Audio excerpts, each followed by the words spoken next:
بسم الله الرحمن الرحيم. السلام عليكم ورحمة الله تعالى وبركاته.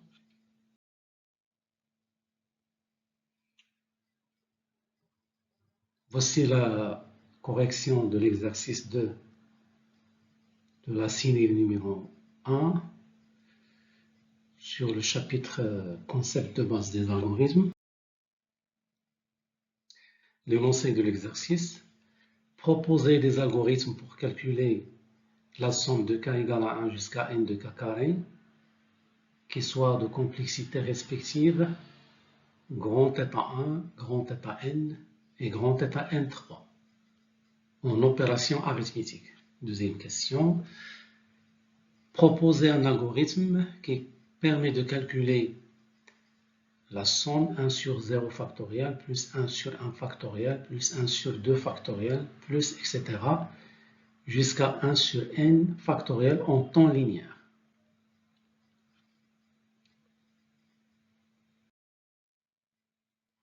Voici la solution. Algorithme pour le calcul de la somme de k égale à 1 jusqu'à n de k carré, la somme des carrés des n premiers entiers naturels non nuls.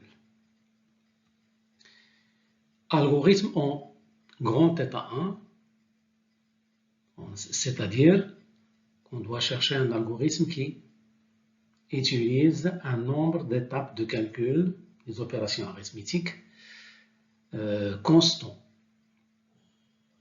Alors, il faut bien sûr chercher la connaissance sur ce problème. On connaît déjà la formule de la somme des carrés. Donc, on va utiliser directement la formule de calcul. Somme de i égale à 1 jusqu'à n de i carré égale à n fois n plus 1 fois 2n plus 1 sur 6. Ce qui donne l'algorithme suivant. Retourne n étoile n plus 1 étoile 2 étoile n plus 1 divisé par 6.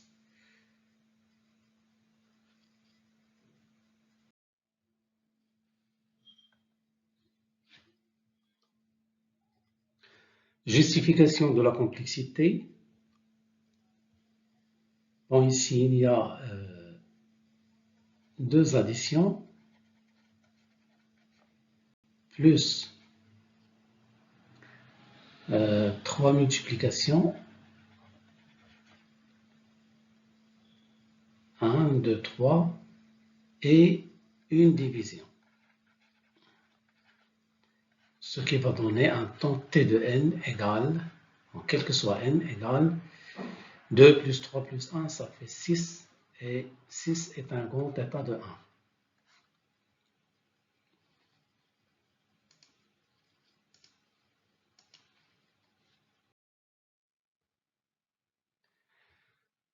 1. Le deuxième algorithme, en θn, grand θn. Alors, pour avoir un algorithme θn, on doit donc utiliser le calcul de la somme des carrés, i carré, qui est égal à i fois i, de bout en bout. C'est-à-dire, on va calculer cette opération, i fois i. Bien sûr, on va accumuler la somme dans une variable en calculant i fois i de bout en bout, c'est-à-dire de i égale à 1 jusqu'à n. Ce qui donne l'algorithme suivant. On utilise une variable somme égale à 0 et on va itérer dans l'intervalle 1 jusqu'à n, donc range 1, n plus 1, et on accumule, donc dans la variable somme, on accumule i fois i.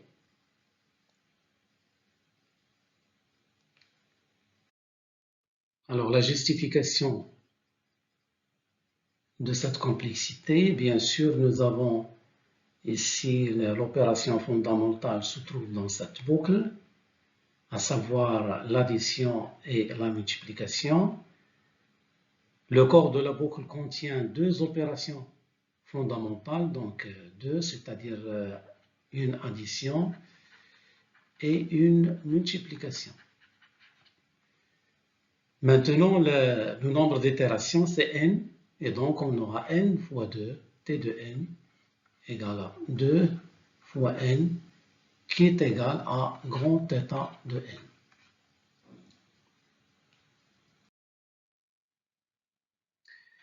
Maintenant, on va décrire un algorithme qui soit en grand θ n3.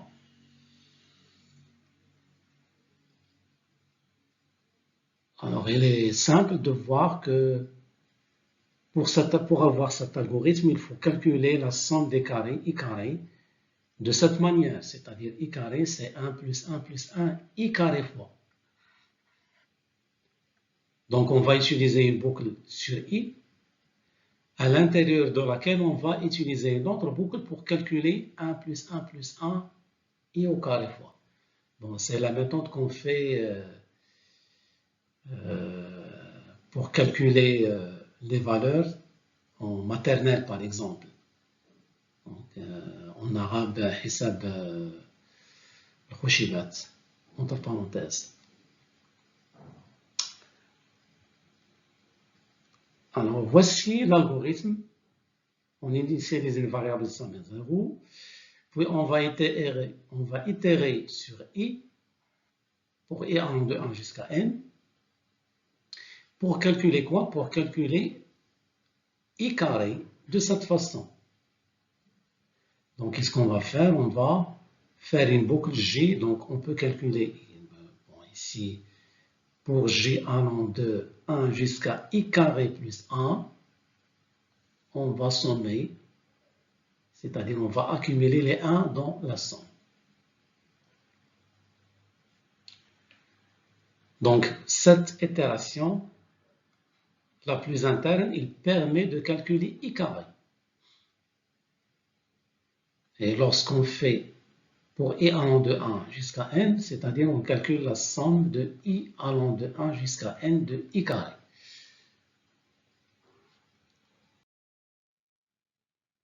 La justification de la complexité, bien sûr, nous avons ici l'opération fondamentale, c'est l'addition. On n'utilise que des additions en accumulant la valeur 1, tout simplement.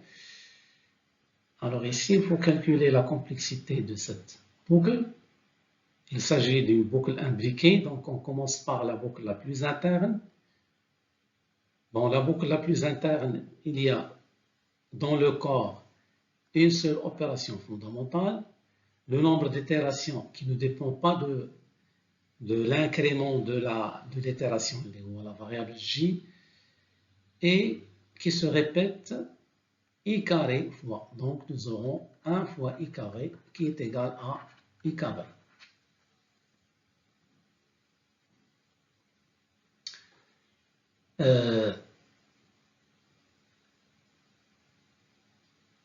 Alors maintenant, pour la boucle externe, pour i allant de 1 jusqu'à n plus 1, ça se répète n fois, et au cours de chaque fois, le nombre d'opérations dépend de i. Donc on va utiliser la règle de la sommation, c'est-à-dire t de n est égal à la somme de i allant de 1 jusqu'à n de i carré, qui est égal à n fois n plus 1 fois 2n plus 1 sur 6. Et ça, c'est un θ n3, parce que ça, c'est un polynôme de degré 3.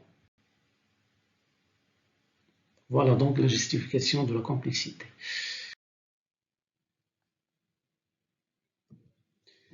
La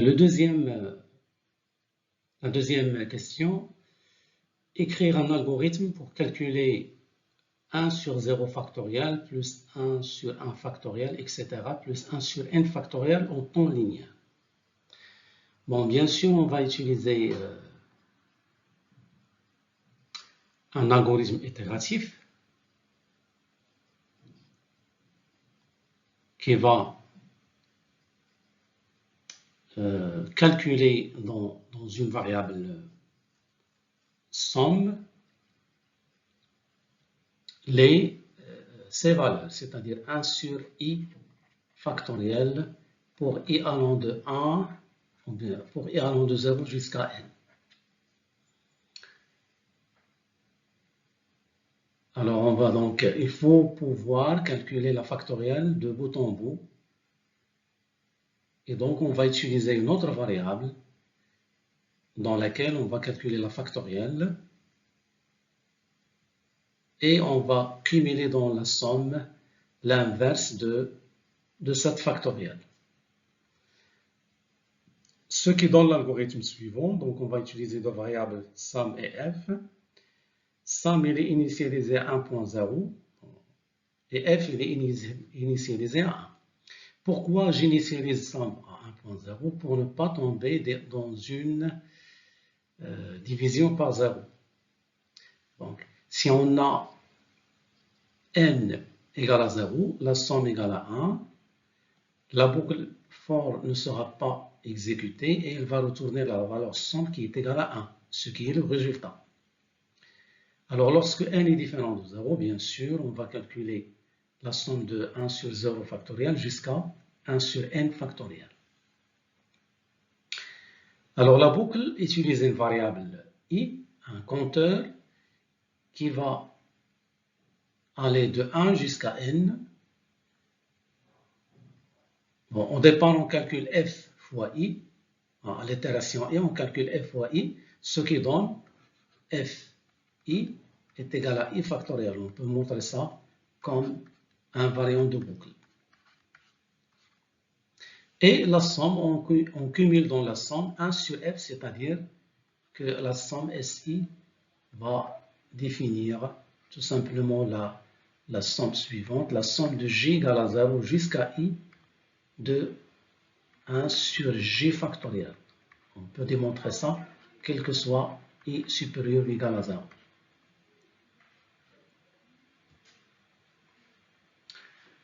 Bon, ça c'est l'invariant de boucle. Donc, vous pouvez compléter la preuve, tout d'abord en démontrant l'invariant par référence et l'exploiter pour montrer que, bon, bien sûr, on a ici une boucle qui se termine et qui s'exécute n fois, donc la valeur retournée c'est Sn qui est égale à la somme de 0 jusqu'à n de 1 sur i factoriel. Alors maintenant, la complexité. Nous avons les opérations fondamentales, c'est la multiplication et l'addition et la division. Donc chaque itération coûte 3 opérations fondamentales. Le nombre d'opérations dans le corps de la boucle ne dépend pas de l'incrément de la boucle i. Donc on va faire 3 multiplié par le nombre d'itérations, à savoir c'est n. Donc ça c'est Tn est égal à grand θ n.